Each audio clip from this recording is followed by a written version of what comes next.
Hi gang, Julia Usher here. I'm back with another flower in my summer botanical series, and today we're going to be working on a poppy. I love the poppy's interesting juxtaposition of textures and shapes, particularly the quirkiness of the stems and the fuzziness of the pods set against the very lacy, ethereal elegance of the petals. So I thought that that juxtaposition would be really fun and challenging to try to translate into royal icing. Now, as I've gotten into this botanical series, I've learned one thing, and that's how complex and varied the botanical world is. I could have gone in many, many different directions with these poppies. I could have made the giant salmon poppies that are growing in my yard in Maine that I love, and you'll see a picture of them scrolling overhead. I could have chosen to go with a more delicate orange California poppy. I lived there for several years, and I fell in love with those poppies while there. But I decided to go with the classic traditional red poppy. It symbolizes remembrance, if you didn't know, and I think that remembering family and friends that made this world a better place is especially important at this time in life. So we're going to be doing a classic red poppy. As with all of the flowers in my botanical series, they're comprised of individually piped royal icing pieces that are also individually airbrushed and then pieced together either off the cookie or on the cookie. So to give you an example of where I'm headed, you'll see a bunch of photos floating overhead, but I want to show you an up close and personal view too. Let me run and get it. So here's one finished example. This is a 2-poppy version. I've got a little optional wafer paper message off to the side that can be tucked into the cookie if desired or left off. And we'll be making all the flowers, leaves, pods, etc. throughout the course of this video. And here's a single flower version. Again, we'll probably do something closer to this in the video just because it's a little faster to put together. In this case, I've got the remember message on wafer paper actually tucked onto the cookie, adhered with a little piping gel or royal icing. So that's where we're headed. Before we get into what you'll need for the project, just a couple of words. First, to thank you, and then a big announcement. I want to thank Manu Pezupani, who's a contributor to my site Cookie Connection, for her inspirational water lily tutorial. It too was a piecework flower, and ever since I viewed that, I've become really interested in translating that same concept into other flowers. So I want to give her a nod for originating, at least in my mind, this general concept. I've added my own airbrushing spins to it, as you'll see as we go through the video. Now, for that big announcement, I just joined a new platform. It's called SUPERPEER, and it's really cool. It's going to allow me to connect with you guys more personally. If you find you have questions coming out of this video that remained unanswered, if you've taken a cookie decorating class of mine and need ongoing instruction, or if you just want to call me and chat, I am now offering 30 and 60-minute consultations online, over the phone, live video, and I'd love to meet you there. There's a nominal fee for these consultations to cover my costs of preparing for them and also to help subsidize these YouTube videos, which I virtually do for free. You'll find all that information listed in the video description. And again, I really hope you'll take advantage of this opportunity to connect more directly, which is, again, a really important thing, I think, to do in these coronavirus times. Now let's talk about what we'll need for this project. First of all, you'll need an iced cookie with the icing completely dry all the way through. I'm working with this very organic shape, which is similar to the one I used in my snowdrop video. In that video, I showed how to decal or tear the cookie edges. I'm not going to do that in this video, so I refer you off to that one for instruction. But you want to make sure the icing is dry all the way through because we will be stamping on it. If you noticed from the prior cookies I showed, there was a little brown grass pattern showing in the background, and that's stamped on the background of the cookie. You'll also need an actual flower specimen, a photograph of it, or a template, or all three, to help guide you through any of these flowers. In the case of the poppy, I didn't have any real-life examples in my garden at the time, so I relied largely on photographs online and on templates. Here is an example of the template I used. I'll talk more about how I choose them as we get into the video, but basically I'm looking for shots that are pretty much head down so I can use them as tracing guides. In this case, for the leaves and stems, the petals I did more freeform. We'll be piping icing into the petal shapes and some of the other shapes, and for that you'll need pastry bags and assorted tips. A 103, a 101, and a round tip. I believe it's a number 4, but I'll have exact sizes in the video description. These are individually shaped royal icing pieces, and the key word is shaped. They're not flat. They're not the standard royal icing transfer that gets piped flat, dries, and then gets moved onto the cookie. They all have some amount of contour or shapeliness to them. And I achieve that by shaping the icing while it's wet over various tubes of different diameters. These range from about 1 inch on up to about 1 3/4, or by placing them inside cut tubes. This is just a paper towel tube cut in half. Those pieces first get piped onto either sheets of acetate or parchment paper, and I'll talk about the virtues of using one or the other as we get into the video, and then they get taped over and down or into these various forms to create their shape. To do that, you'll need a little bit of painter's tape to secure them. Likewise, I need a stiff brush because some of the pieces will get piped and brushed so that they're a little bit thinner and more delicate, namely the petals we'll be using the brush on.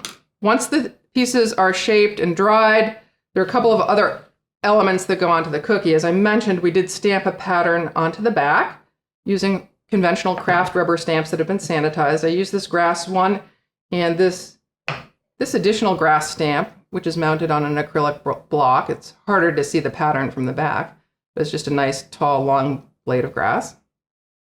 And to stamp on cookies, I use traditional liquid gel food coloring. In this case, I'm using brown. And I use an uninked foam pad that's never seen food coloring before to apply the food coloring. So it goes down on the pad, then it gets stamped, and then we press it onto the cookie. Pretty straightforward. We'll also be using that same technique to create those optional messages you saw, but we'll be doing so by stamping onto wafer paper, which is a lot easier than stamping on the cookie. So we'll probably stamp on wafer paper first as practice. To do those messages, I've got the Remember stamp that you saw earlier. I've also got the option of stenciling on the wafer paper, so I do want to show that as well using one of my stencil sets. So you can go either way with the messages. Stamping, stenciling, or if you'd like, even just hand drawing them with an edible marker. But we're going to focus on the stamping and stenciling techniques. Of course, to get color on all these things you just made, we need some colorings. In this case, I've got a lot of colorings in these projects. I'm working with 6 different airbrush colorings to individually color the petals or to add color to lighter shades of stems and leaves.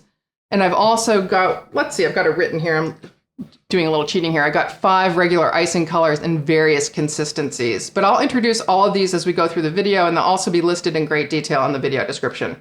So since we're applying airbrush colorings, you also need an airbrush system and an airbrush, ideally multiple airbrushes because we've got a lot of colorings, and so it's nice not to have to clean your airbrushes too often. I typically load up the airbrushes, have them ready to go, and just call on them when I need them and clean at the very, very end. I'll also be adding a touch of color to the poppy petals to darken the interiors to make sure they're really, really black at the centers, and for that I'm going to be using a petal dust and a stiff brush to apply it once they're airbrushed. Some of the airbrush colorings I'm working with are alcohol-based, and that means they dry more matte than shiny. A water-based coloring will dry more shiny. I wanted to give a little bit of sheen to my petals, so I additionally sprayed them with PME clear edible spray. It just gives them a little bit of a luster. You want to use it cautiously, though, because you can overload the petal with it, and it can start to cause the colors underneath to bleed. So those are the basic tools. If I've missed anything, and as I introduce particular icing colors and airbrush colorings, we'll talk about those as we get into the video. So let's move on to the first step, which is piping the petals.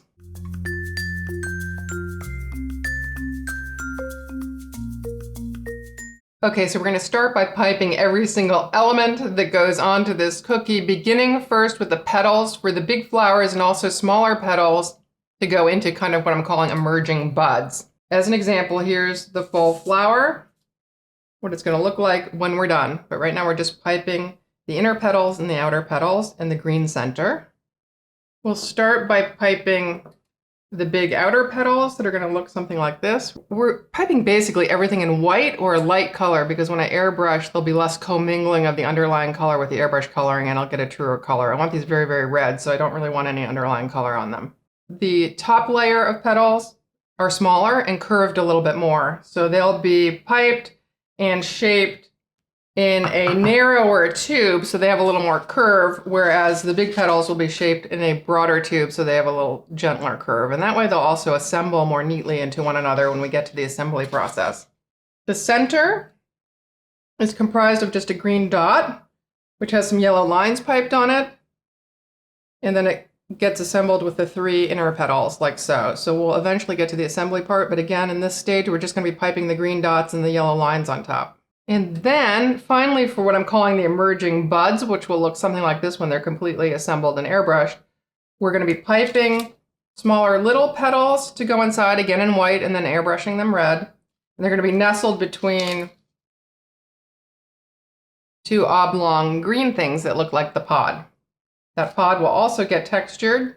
You know, the pods of poppies are very fuzzy, so we're going to be texturing them. This is a stippling technique, just dabbing icing on top to give it an appearance of that fuzziness. Let's start with the big petal. Again, we're looking at something like this. I'm not using templates for it. This is all freeform piping.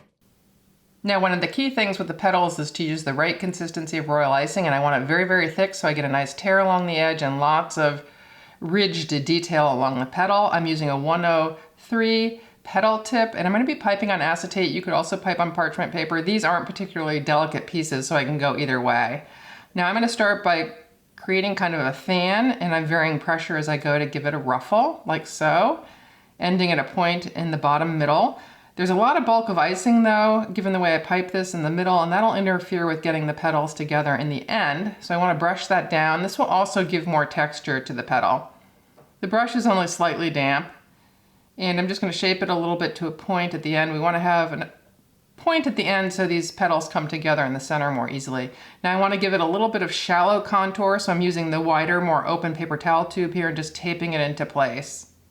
Once they're completely dry, they can lift off if they've dried a long time, but if they've only dried overnight, you'd be better off peeling the acetate away. And as you can see, the benefit of piping on acetate is the back will be shiny, though not much of that will be seen in this construction. If you were to pipe on parchment paper, it'd be more dull. Now I'm going to do a smaller inner petal with the same tip, just not making as many ruffles to it. And again, brushing down the interior so there's not too much bulk of icing there, bringing it to a point in the center. Now I want these petals to be more curvy than the last, so I'm tucking them into a tube that's got more curve to it. That way they'll stick up higher and I'll be able to fit the bigger petals underneath them more easily.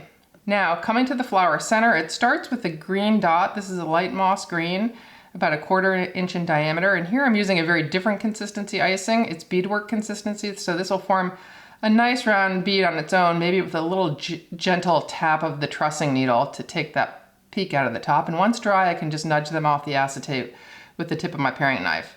Now I want to create some detail on that once it's dry, so I'm going to elevate it on a little pastry tip and pipe some yellow lines down the center of it. If you've looked at a poppy center, it's kind of ridged, and that's what I'm trying to emulate here, just by piping a number of tiny little yellow lines.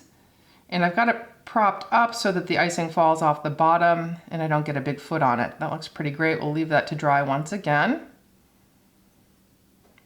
Now I'm going to move on to the petals that form the interior of the emerging buds, using a smaller petal tip, a 101, and just piping 2 little petals kind of on top of each other, taking my square chisel blender brush yet again to kind of wipe down that bulk of icing in the center so this fits nicely between those 2 pods that we're going to pipe momentarily. And again, I'm piping on acetate. You could also pipe on parchment paper. I'm not going to curve this one at all. It's going to stay flat, and we're going to put 2 of them back to back in the final construction. Once it's dry, it should pop off the acetate and it'll look something like this one here that's fully dry. Okay, so we want to make the pod in circles or encloses those petals I just piped, and I'm going to use a template for that, which you'll find in the video description, using my light moss green icing. Again, a thick flooding consistency here so it has some body, it doesn't spread too much.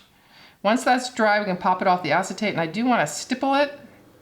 Basically dab little dabs of the same color and consistency of icing on top to simulate the fuzziness of these pods. You want your tip hardly open at all, and you just want to touch down on it. Otherwise you'll get big blobs on there that won't look so delicate. And the more random, the better. Again, you need to let that dry before we can put them together. Okay, so we're on to piping all the green parts. And again, I'm starting with a relatively light green. We're going to be airbrushing them darker as we move forward. So the light green I'm using is a shade of what we'll be airbrushing it later. We've got leaves in various shapes and configurations, all contoured, as you can see, in different ways. And the more variety, almost the better. We've got poppy stems that have been stippled similarly to pods because they're fuzzy too, in all sorts of quirky shapes. And these all use the same icing, just to different consistencies. So this is a great lesson in icing consistency. Then we're going to move on to pods. These are pods that haven't yet budded. And if you look at the poppy plant, they're also fuzzy. So then thus I've stippled them or given them icing on the outside. But we're also doing a type of pod, which is what the poppy looks like after the petals have all fallen off. And at that time, these pods no longer have their fuzziness, but they do have this top part. So the bottom parts will be constructed pretty similarly, but we'll be adding this top part for this after or spent poppy. We're going to start first with the leaves. Okay, for the leaves, I am going to use a template, and you'll find a link to these in the video description. I'm piping on parchment paper because these leaves, the stems we're also going to do are going to be very delicate, and they'll pop off the parchment paper much more readily than they will off of acetate. I'm using a thick flooding consistency so that the leaf has some definition, and I'm roughly flooding to cover the template, touching it up as I'd like. It is going to get a center defining vein, but I'm not going to add that until I wrap this over the tube. If I do it beforehand, it'll just settle into the icing. And I want to wrap these leaves in various directions to give them interest. If I wrap them lengthwise, they'll be straighter. If I wrap them 90 degrees to the tube, they'll be more curvy. Now I'm coming in with outlining consistency, which is a thicker consistency to put a defining vein down the center and just knocking off the extra at the top. Sometimes I'll put a vein down the sides of the leaves as well. But as you can see, this is the virtue of piping on parchment paper. The leaves will come off once dry with just gentle nudging, no sticking as they might on acetate, so they're much less likely to break. And they're very curved. I've got one that's very curvy on top and one less curvy on the bottom. Now for the stems, I'm using a thicker piping consistency icing and a number 3 round or a number 4 round tip for a slightly thicker stem, and I want to pipe largely in the trough of the curled parchment paper, maybe a little bit up on the upper edge so that the end of the stem curves up. But I don't want it altogether too curvy. And once again, I'm stippling with the same consistency of icing, much the way I stippled the pods earlier, just dabbing the icing against the stem rather randomly to give it that kind of fuzzy effect. And once again, piping on parchment paper because this will just slide right off once it's completely dry. Now I'm moving on to my thickest icing consistency ever. This is what I call my putty consistency. It's got so much powdered sugar in it, you can literally roll it like Play-Doh. It's a little drier though, and I'm going to use it to shape those pods I spoke of. First, rolling it into an oval format, and then taking the edge of my knife and I'm just scoring it multiple times from top to bottom, kind of rotating the knife through it from top to bottom to create little lines in it. I don't want to cut all the way through, I just want to score it. I might put 5, 6, 7, 8 lines, however many I can fit, and that creates a nice looking pod. Now for those new pods, we want to stipple them just as we stippled the stems. And here I'm back to my piping consistency icing and just dabbing a little bit on. You can also dab it on with a trussing needle, but I have less control with that. I've got a big blob there. You have to be very, very careful not to get too much on there. So I think I'm going to go back and just work with a very fine opening in my parchment cone. And you just want to continue that until you've covered the whole pod. Once the top's dry, you can flip it over and do the backside, though honestly the backside won't show much in the final construction, so typically I just concentrate on the top and sides of the piece. Now I'm ready to create the pod top. I'm moving to a loose flooding consistency, a little bit looser than I used for the pods, so it spreads a little bit more. And I want it not to be perfectly circular, so I'm going to drag my trussing needle out to kind of give it a ragged edge, which is characteristic of the actual poppy. This too is about 1/4 inch in diameter, but the exact dimensions will be in the video description. Once that's dry, I can flip it over, peel it off the acetate, put it bottom side up, and then we'll go ahead and pipe the gray detail on top. Again, if you want the detail to hold a tight line, you want to use a relatively thick consistency icing. This is my outlining consistency with the equivalent maybe of a 0 hole cut in the tip or maybe less. Now I'm going to put 8 to 16 lines across the top. I just did 8 here. They're a little more coarse than the one I did earlier. So I'm going to use the one I did earlier to actually plant it on the pod because it's a little more delicate and interesting. To glue it onto the pod ideally shouldn't be completely dry. It should have a little give to it. So when I press the pod top in, once it's completely dry, it kind of settles into the underlying royal icing putty. And that looks great.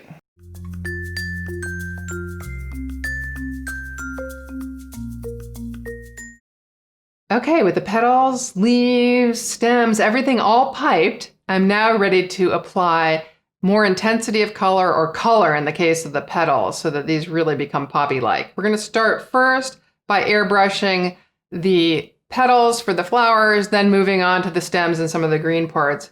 In the latter case, we'll be just shading with an avocado or a brown or both to give them a sense of depth. We're applying entire coloring, all of it, to the petals by contrast. So on the petals, I'm using an alcohol-based coloring because it dries really quickly and I can put many more layers of color on in more rapid succession without the coloring pooling because it dries so much faster. However, once it dries kind of matte, so I'm going to give it more sheen at the end of the process.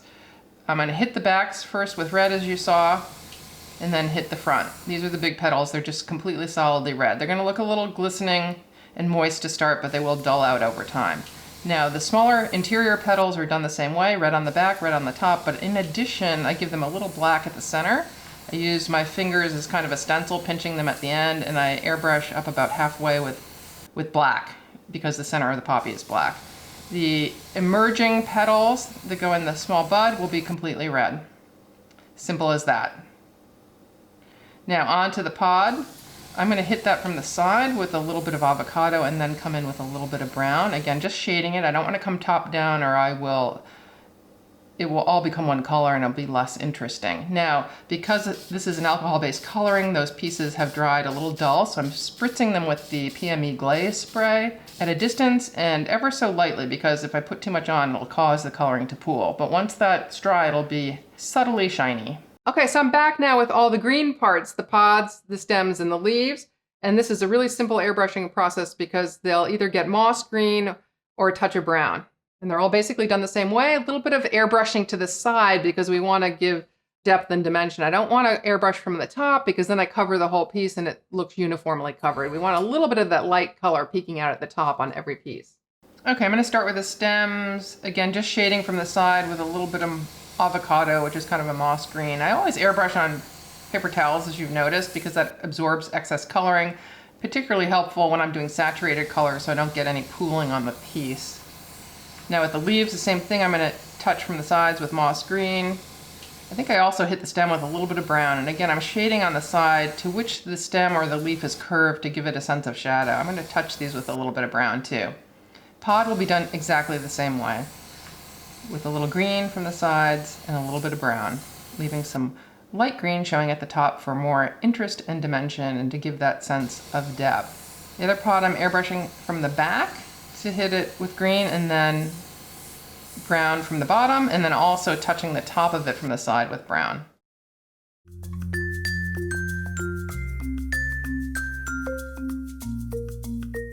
Okay, gang, now that all the pieces that are going to go into the flowers, etc., are airbrushed, you could do one of two things. You could start putting the flower together off the cookie. It's going to get fully assembled off the cookie and set it aside to dry. Ideally, I do that overnight. Or you can move directly on to preparing your cookie backgrounds. The order of operations isn't so key here. What's more important is that you give that poppy a lot of drying time before you move it onto the cookie. I'm going to work on my backgrounds now just because my airbrushes are out. And then I'll come back to assembling my flower, but I will be drying it overnight before we actually get into the final assembly step. Now, I have a whole nother video, my snowdrop video, which talks about how I got these torn deckled edges on the cookies, so I encourage you to look at that. In some cases, I iced the cookie fully, as in this one that's already airbrushed. In other cases, I left little holes for interest and also to kind of mimic maybe a torn vintage garden catalog kind of effect. This makes it a little more organic. These are a little harder to decorate because you have to plan your design around the holes. If you'd noticed on the cookies that are scrolling overhead and the ones I showed earlier, I did have some suggestion of grass at the bottom. That grass was stamped on with food coloring using normal craft stamps. You can stamp before the cookies are airbrushed or afterwards. It's really more of a decision related to design convenience. If you stamp beforehand, then you have to make sure in your final arrangement of pieces on top, those pieces you put on don't interfere too much with the stamps. You don't want them really working against each other. So the advantage of waiting to stamp later is that once all your pieces are together, you can arrange them on the cookie, figure out where you have voids, and then stamp in those voids. But you can stamp on an airbrush cookie or a plain one either way. I'm going to stamp first on this plain one, then airbrush it, and then stamp this guy, which is ultimately the one I hope to assemble the final pieces on. I prefer to work with a liquid gel food coloring when stamping as opposed to airbrush coloring. It's a little less slippery. However, you don't want to over apply it. So I first always apply it to an ink pad that has seen nothing but food coloring. And then I blot it off so there's no excess coloring on that pad, and then ink the stamp. You always want to test the stamp on paper. If it doesn't work on paper, it's not going to work on the cookie. There's still a fair amount of coloring on the stamp, so I'm going to go ahead and directly apply it to the cookie, making sure to press evenly and relatively hard to make sure that stamp makes contact with all areas of the icing. And that looks great. I'm going to re-ink now with food coloring before I do the second cookie. I typically do that between stamps. Always apply more food coloring. Pressing again all along the back side to make sure it makes contact everywhere. And that looks terrific. Now I want to airbrush the one I previously stamped. I'm coming in at the bottom from the side primarily with a mixture of avocado and electric green from the side in a really concentrated way around the edge, and also top down to give more blue in the center of the cookie to contrast the poppies. You'll notice a little halo around the stamp part because I tried to avoid it with the airbrush. By contrast, the one to the left was already airbrushed.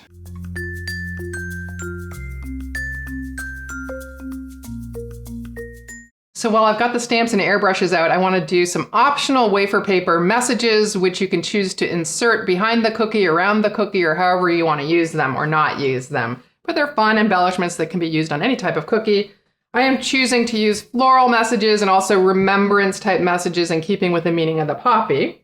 And I've got some that were airbrushed. This was airbrushed using one of my Veterans Day sets that you can find on confectioncouturestencils.com. This is just the message and frame part of the set. It has a whole background that's poppies as well, which makes a fun cookie. Alternatively, I've got some that were stamped. For instance, this one was stamped, and all these little floral messages were also stamped on wafer paper. Wafer paper is an edible paper typically made with potato starch, water, a little bit of oil, and dehydrated into these thin sheets. Some now comes flavored and it's more palatable. This that I'm using is flavorless, so it's more of a decoration. I'd usually pull it off before I ate it. So I'm going to start by showing you how to airbrush the Remember piece. So basically we're going to be doing this piece, but we're going to be doing it with a frame around it as well. So I've got my wafer paper down. It's got a shiny side and a rough side, and typically you'd like the shiny side up. You'll get a better impression that way. So I'm just going to hit that with brown food coloring. And that looks great. I airbrushed at a 90-degree angle to prevent underspray. And I'm just going to enclose that with the same frame that goes in that set. The links to these stencils will be in the video description. And again, airbrush at a 90-degree angle and you'll get a really crisp look with little underspray. And the last step is simply cutting it out. I tend to use small craft scissors for this because this is a fairly small piece. And that can be placed directly on the cookie, tucked under a flower, put off to the side, whatever you'd like. You can give it a little bit of curl with a damp towel or with a little bit of wafer paper conditioner. Now for stamping, we ink the stamp the way we did when we were stamping on the cookie, but apply it to wafer paper. And then to decal the edge, I cover the stamped area with the ruler and then just tear the paper against the ruler. And that creates kind of a vintage look. It'll be even more vintage once I airbrush the edges. Just be careful not to touch the top of the stamped area because you can smudge it at this point. It's still somewhat wet. Now I'm going to come in with a little bit of brown airbrush coloring and just hit the edge ever so slightly to kind of age it or antique it. Rotating it around, again taking care not to touch right now the stamp part. Oops, I got a little heavy coverage there, but that'll make it look all the more natural. Now I'm hitting the upper edge and it'll be just about done. That looks great. Antiqued on top, not on the bottom.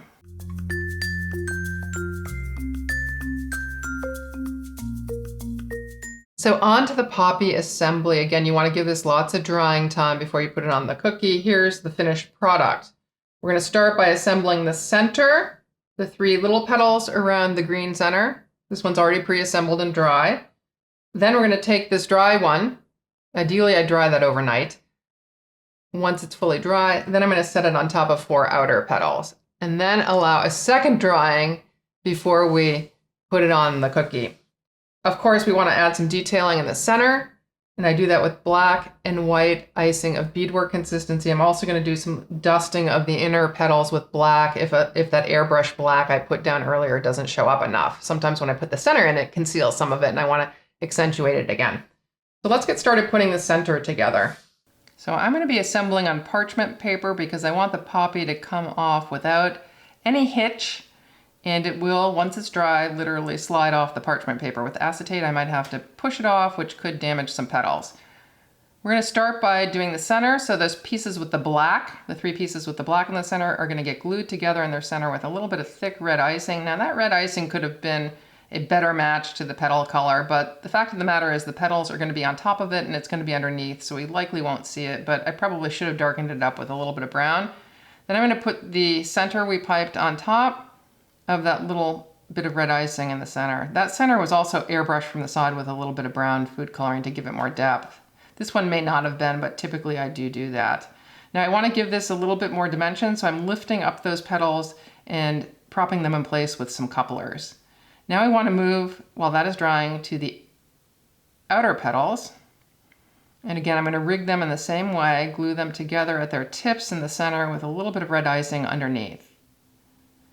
And before that sets up, I want to move in a previously dried center and just drop it onto that extra icing on the top, staggering the petals so they're not perfectly lined up, and using my trussing needle to kind of orient things right side up. You don't want to press on any petals or you'll break them off, so always press on that center piece. And again, I'm going to give some lift kind of randomly to the outer petals by resting them up against couplers. Once that's all dry, I like to come in and give some detail around the center. The poppy has a lot of little dot-like things in the center, so I'm going to start by putting down some black dots using beadwork consistency in a barely open hole in my parchment cone.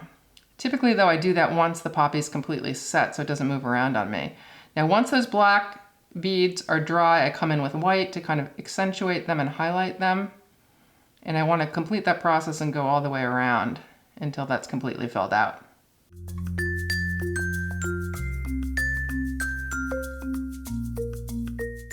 Okay, so I've put the poppies together. They've been drying overnight. We want them completely dry before we try to put them on the cookie. And I'm ready to do the final assembly. The final assembly is done with just a few things. White royal icing glue to stick things down. I prefer white because if I misplace it, it's easier to clean off than almost any other color. And I'm only going to use a teeny bit under most pieces, so you'll never see it. Then you also want to have a tiny liner brush. I think this is the 10-0, both of these, for cleaning up extraneous icing glue. And you're also going to be wanting to move most things around with the tip of a trussing needle as opposed to your fingers, because if your hands shake like mine do and I'm at this assembly process and I'm nervous, you can knock a petal off or break a piece. Here I just feel I have a little more control. The other thing that's useful to do with the luxury of time is to map it all out, lay it all out in advance, make sure all the pieces you're using connect nicely. I did that off screen and I took a picture of it. And here's more or less kind of where we're headed. I'm going to have a big stem arcing over with a bud dropping off it here, a large leaf down here, one stem going directly up to the top, roughly off to here, and then one big anchor poppy up to the right. So I'm going to use this as my roadmap as I go through to remember where I had stuff. It's useful to do that and photograph it because you'll find when you take everything off and put it back on the cookie, nothing ever lands in the exact same place. So it's nice to have that permanent reference point. So I'm going to start by anchoring my biggest piece, which is the poppy. And then generally I work from big to small. Now to get the poppy up, we don't want to really lift it. I really want to slide it onto the cookie, and it's going to end up situated about here with the open area underneath facing down so it can receive the stem underneath it. You want to be really careful about how you orient pieces so that the stem ends can always be hidden under a petal or something else. Now to slide it over, I've simply elevated my cardboard up to the level of the cookie and I'm scooching it over with my trussing needle. Small spatula could be handy here too. And I'm sliding it beyond where I want to put it and then putting a little bit of white icing down where I think it's going to be centered, and then I'm scooching it back over. Again, trying to avoid lifting it if at all possible. This piece isn't as delicate as some others, so I could probably lift it, but I don't want to run the risk of breaking off a petal. Now I'm going to anchor the stem. The general rule of thumb here is less is more. I'm using a thick royal icing glue, but only a dab at one end and probably a dab at the other end. And then wiping off any excess with my thin liner paintbrush. So I'm going to put this pod up through the center like so. And again, anchor it just with a little bit of icing in 2 spots under the stem and probably 1 under the pod itself. putting it down and then scooching it on top. Once again, avoiding my hands so that I don't break these really delicate pieces.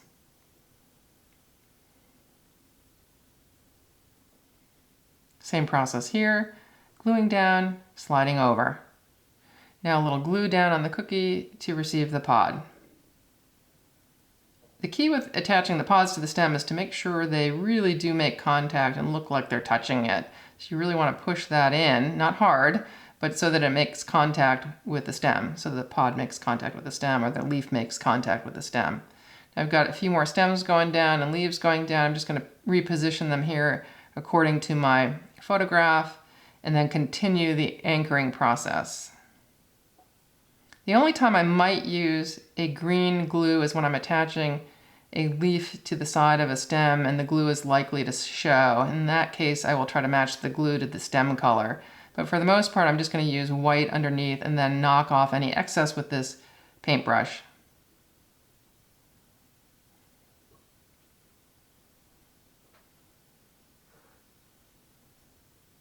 That's looking good. Now putting down the emerging flower.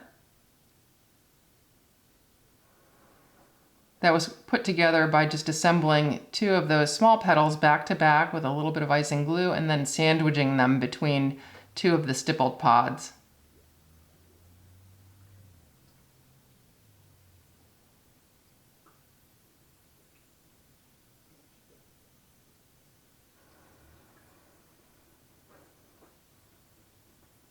And then scooching that into place. Here is an example of where a little bit of green icing next to the stem works best.